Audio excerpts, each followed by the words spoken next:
views and opinions expressed in this program are those of the participants and do not necessarily reflect the views of BronxNet or the program underwriters.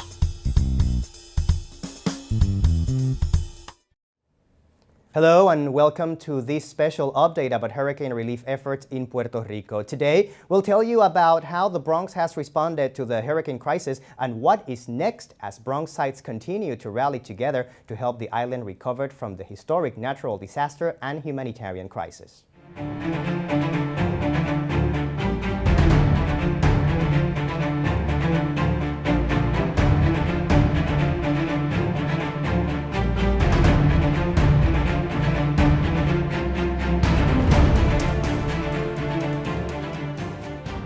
Joining us on the phone line right now is Raúl Rusi, Chief Executive Officer of Acacia Network. Welcome, Mr. Rusi.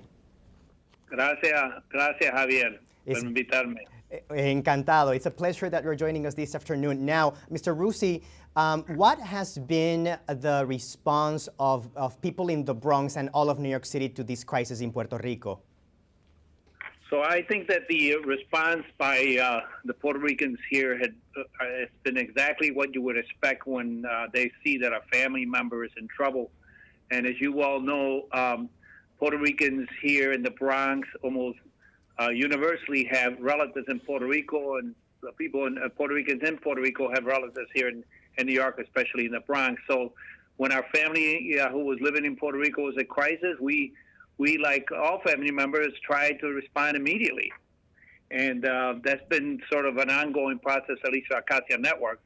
On the very morning that the storm hit Puerto Rico, on my way here, I reached out to my board of directors and asked them if they would consider me promising $1 million to the relief effort of Puerto Rico and asking our friends and partners and family members to join us to match that $1 million.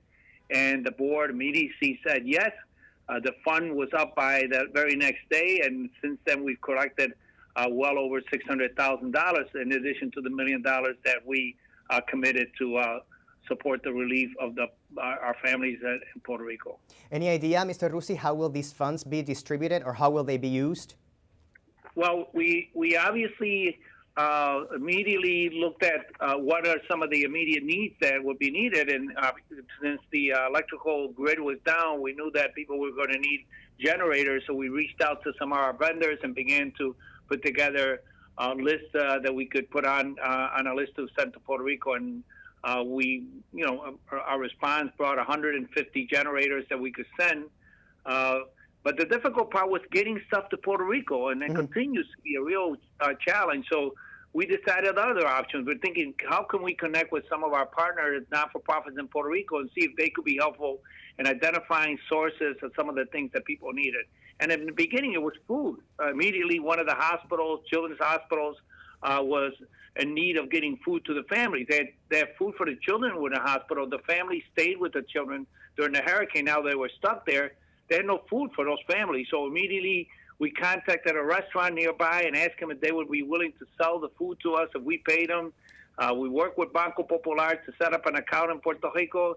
And almost the same day, we got the restaurant to agree to deliver the food. We were feeding all the families of the filthy children and been feeding them ever since. So we found unique ways to work in Puerto Rico with people there. We found a vendor that had some stock, and we began to look at senior centers and other places where people were in need of food, and then asked them for a proposal. This was all done by using email and a little bit of the web connections that we had, and we did connect with them, and they began delivering the food to these centers, and they had an account so they could buy the food and go back and cook it. So, we found unique ways to connect while we were trying to figure out ways to get the merchandise to Puerto Rico. Recently, we finally got a plane load of supplies down there with 40 generators, some tarps, and other things that were asked of us. And what we've been doing now is asking unique communities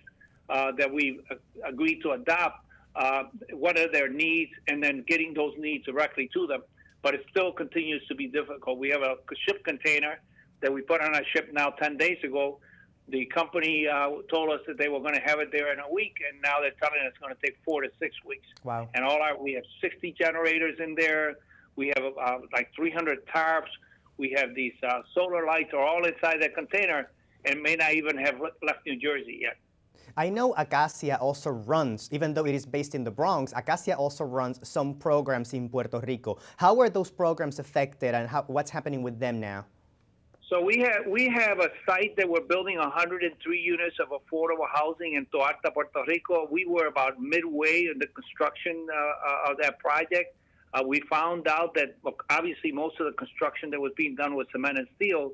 So we did take the crane down. We had 2 cranes on site, one that we could easily lower. The other one was stand-up crane. It took us about a week to take it down. We took it down, and the site actually was in pretty good shape because, like I said, it's all cement and steel. However, the town of Toalta is in horrible shape, and we've been working with the mayor there to get him some supplies to help with the people in Toalta. So we connected with the mayor. We helped him by providing an account so that he could use for the needy families in Toalta, and that's actually been in place for a little while now. At this moment, Mr. Rusi, what can people in the Bronx and all of New York do to help, if anything? To me, the main thing is to keep raising money because this is going to be a long-term project. You know, we have set up a site, ayudapuertorico.com, donatepuertorico.com.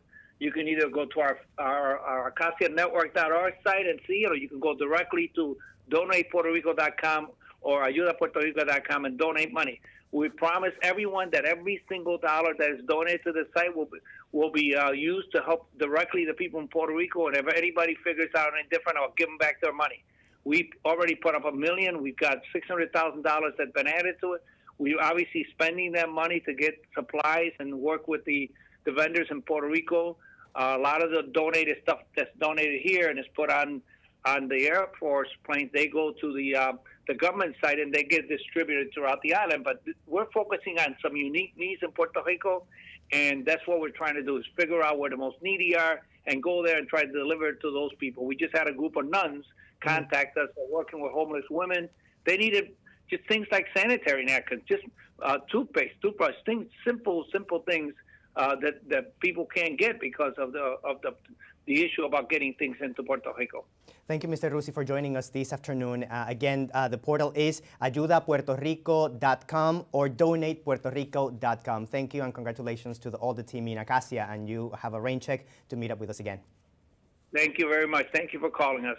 We will continue after the break. You made your house a reality. Homeschooling yourself on loans, color-coding listings, and flushing every toilet in a 20-mile radius. If you can ace house hunting, you can do it for retirement. Get on track with tips at aceyourretirement.org.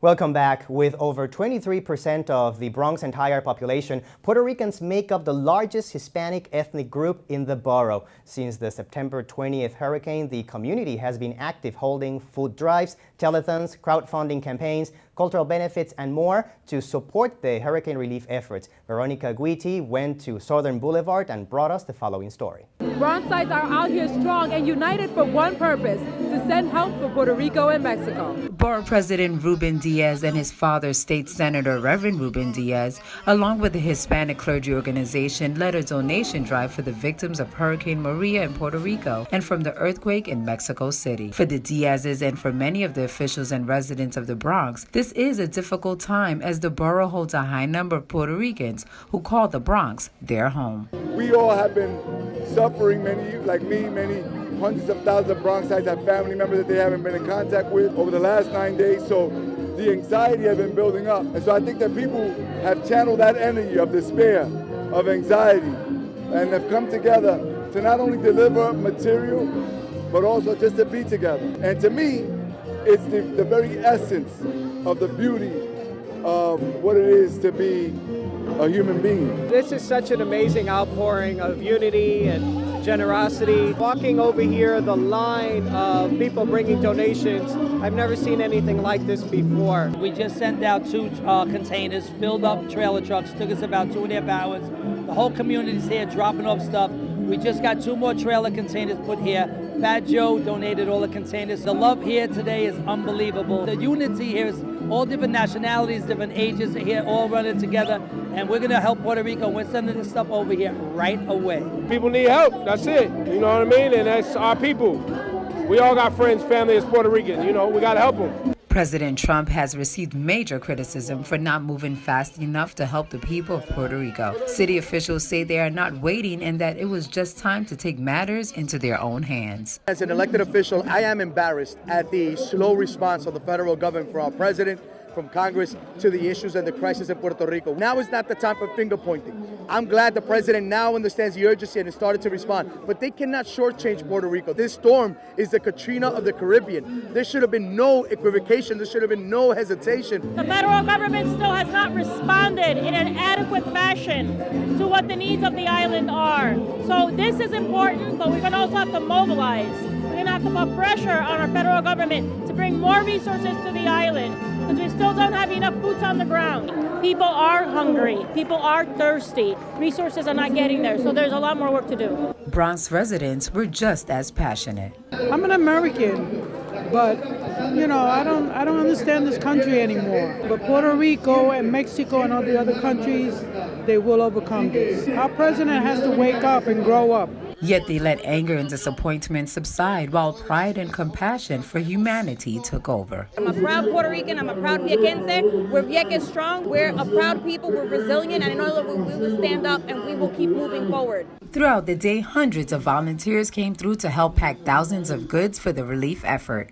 4 shipping containers and more than 24 trucks were filled with water, dry and canned foods, diapers, batteries, and many other items that will be helpful to both islands. Chaplain Officer Reynaldo Ortiz says that he wants this to provide hope for the people of Puerto Rico and Mexico. We tell them not to worry because there's a God in heaven that will help those who are in need. Not to lose the faith because they got friends, family, brothers and sisters, especially here in New York City, that we haven't forgot about them and we are helping them.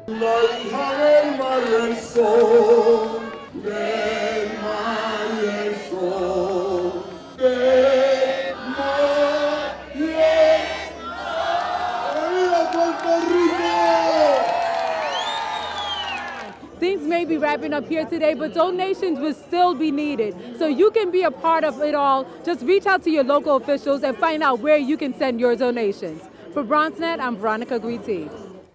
Thanks, Veronica. Meanwhile, Bronx and New York City elected officials, along with humanitarian delegations, have visited Puerto Rico and have brought first-hand accounts of what's happening there and how is the help of New Yorkers making a difference.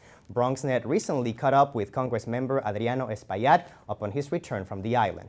Congressman Adriano Espaillat, upon visiting Puerto Rico post-hurricane disasters, returns to the Taino Towers Senior Center to inform the nation of the island's current state. He and a number of community leaders implores the U.S. not to ease up on providing helping hands. The spotlight needs to continue to remain on what's happening in Puerto Rico. It is essential that we continue to talk about this. We want what we deserve as American citizens. In Katrina, there were over 20,000 troops on the ground, over 200 helicopters. The problem in Puerto Rico is not regional, it is the entire island. We are supposed to have the entire naval fleet as best we can go to every corner. America's island has extreme needs for supplies and for services. But one of the things that is extremely disturbing to me is that we knew from the beginning that this was going to be the storm of all storms. But they did not prepare for this storm and took too long to get there. But we are there now, and we need to work with FEMA in every single way to help and get more supplies. There is a real positive energy. There's a lot of resiliency on the island. There's a lot of creativity and entrepreneurship that has been developing. So we want to bring all that energy to the table as we talk about the future of Puerto Rico. And I know that I'm interested in being part of that conversation and continuing to use my platform to engage in that. In an effort to cover Step 7 of his 10-point plan to address Puerto Rico humanitarian crisis, Espaillat discloses how they will practically meet the needs of the families. We will begin to knock on the doors of the hospitals across the city and the New York State Greater New York Hospital Association for their help. We have the commitment of private airplanes that will fly those children in with a family member, and we'll rely on people that work in the non-for-profits to see where they could lodge some of the family members while the children are here. From BronxNet, this is Shanice Powell. Award-winning composer, singer, and actor Lin-Manuel Miranda has recorded a song to benefit Hurricane Maria victims in Puerto Rico. The music single features over a dozen stars, including Marc Anthony, Jennifer Lopez, Ruben Blades, Rita Moreno, Juan Luis Guerra, and Fat Joe. All proceeds will go to the UNIDOS Hurricane Relief Fund organized by the Hispanic Federation. BronxNet also caught up with Miranda at a recent donation drive.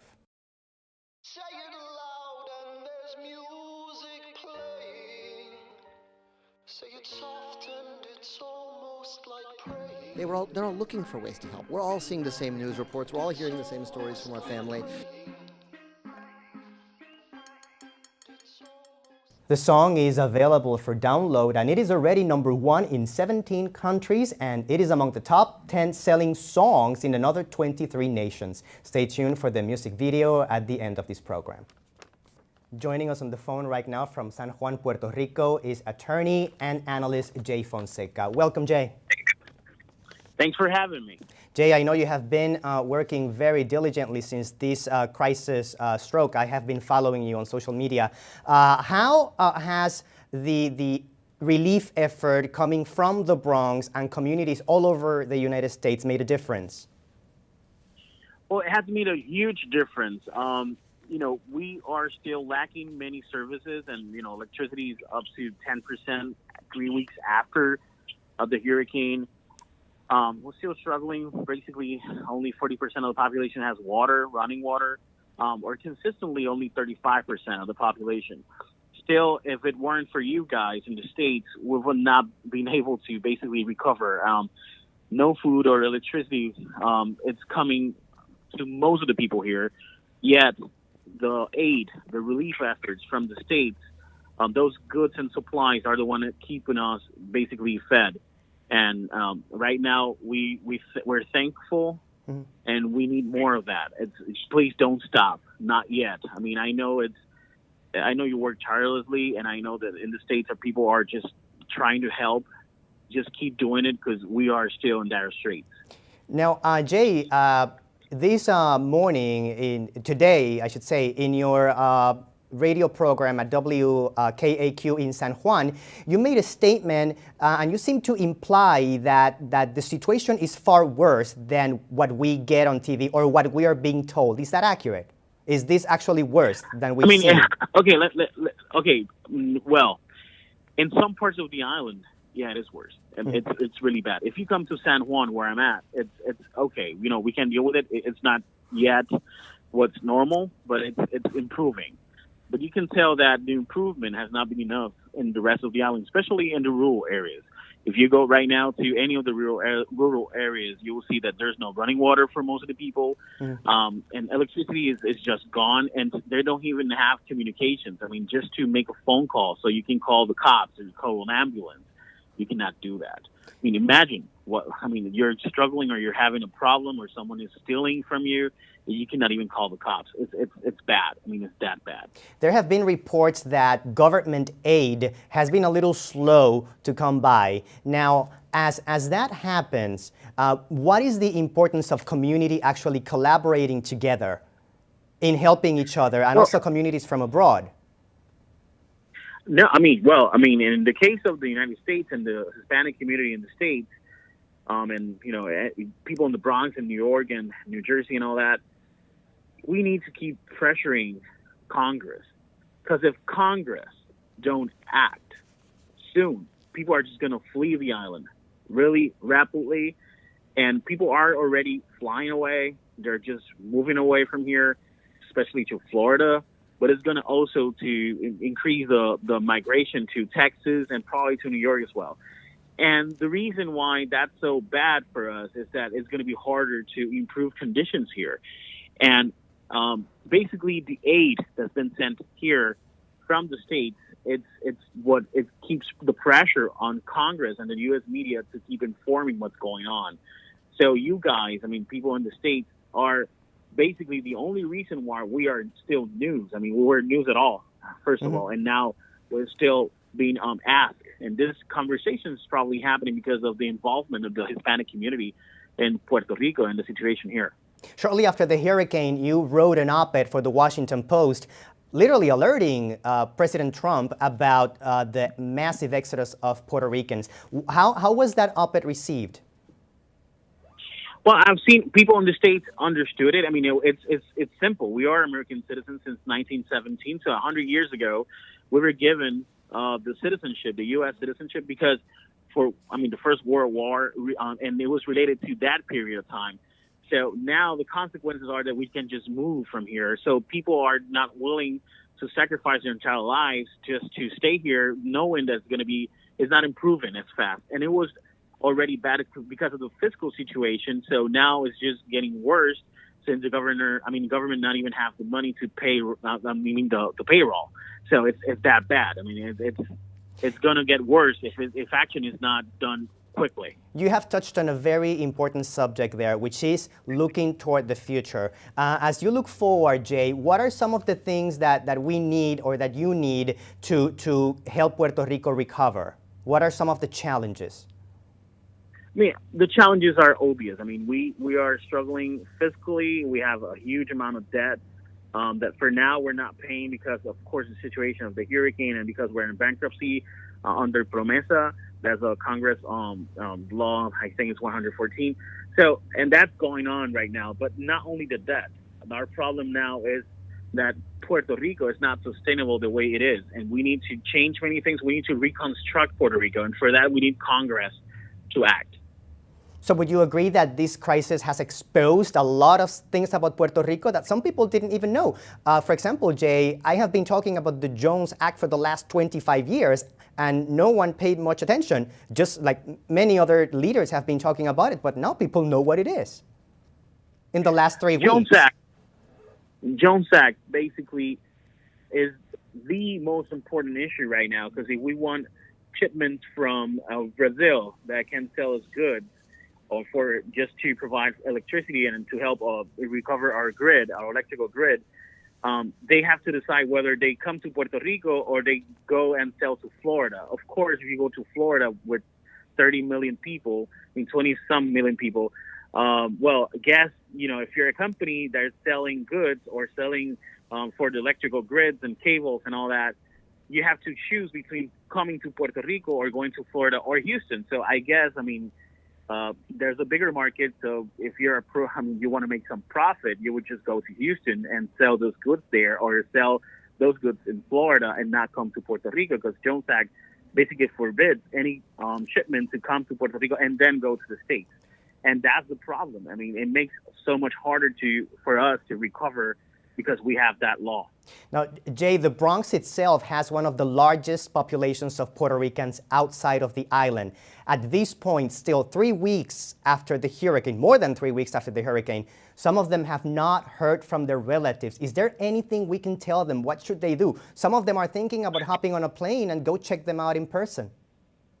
Well, first of all, I don't think you should do that, because probably once you're here, you will realize that you cannot do much, because just getting to them, just going places here, it's pretty hard. Right now, we have many streets that are closing because of the flooding. Today we have flash flood warning right now. Just right now, just this moment. So it's bad. And I think you should consider helping from abroad is better than just coming here. Because probably, like a friend of mine, he came here and he just left like a couple of days after because he couldn't do much. I know people want to help, so please help. But coming here will probably not make that much of a difference. Now, Jay, as the Bronx and all of the United States communities continue to gather supplies and gather funds, is there anything else you'd like to tell the international community at this moment? Sure. First, thank you. I want to thank you all, because if it weren't for you guys, things here would have been really, really bad. They're bad, but thanks to you, they're not as bad, first. And second, please don't forget about us. We know the news cycle is just 2 weeks. So now it's when we most need attention and pressure on Congress. Thank you, Jay, for joining us today, and we will keep tuning to your radio program at WKAQ AM in San Juan, and also your show on Telemundo Puerto Rico in San Juan as well. We can see it on live stream. Sure, you can go to telemundopr.com and just watch me every night at 10 p.m. Fantastic. You're completely welcome in our studio when you visit New York.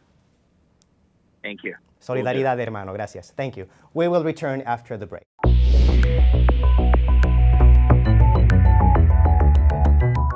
Thank you for joining us today. Remember, the recovery of Puerto Rico could take years. If you would like to make a donation, you can contact any of the organizations mentioned in this program. Now we leave you with the video clip of Almost Like Praying, the song performed by Lin-Manuel Miranda featuring a coalition of artists to benefit Hurricane Maria victims in Puerto Rico. Say it loud and there's music playing. Say it soft and it's almost like praying. It's almost like praying.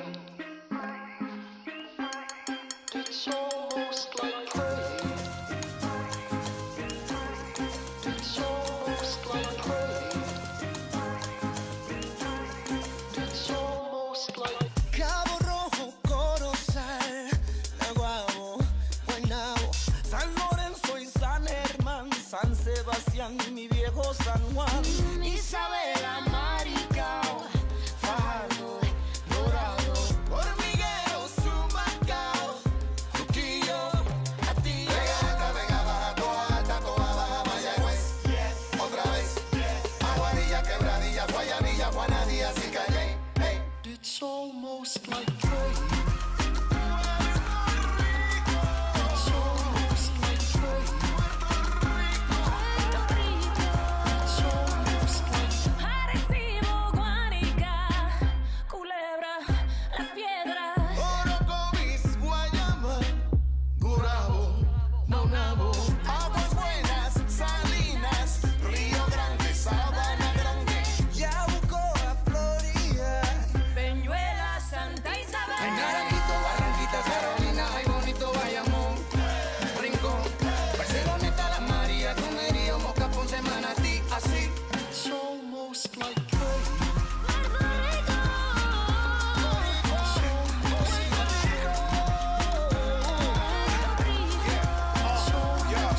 Utuado, Aguada, Las Juntas y Caguas, Canóvanas, Cataño, Junco, Laja, Ayuya, Villalba, Arroyo, Te Amo, la Cueva de Camuy, los baños de Coamo, Trujillo Alto, Ceiba, Ciales, la isla de Vieques,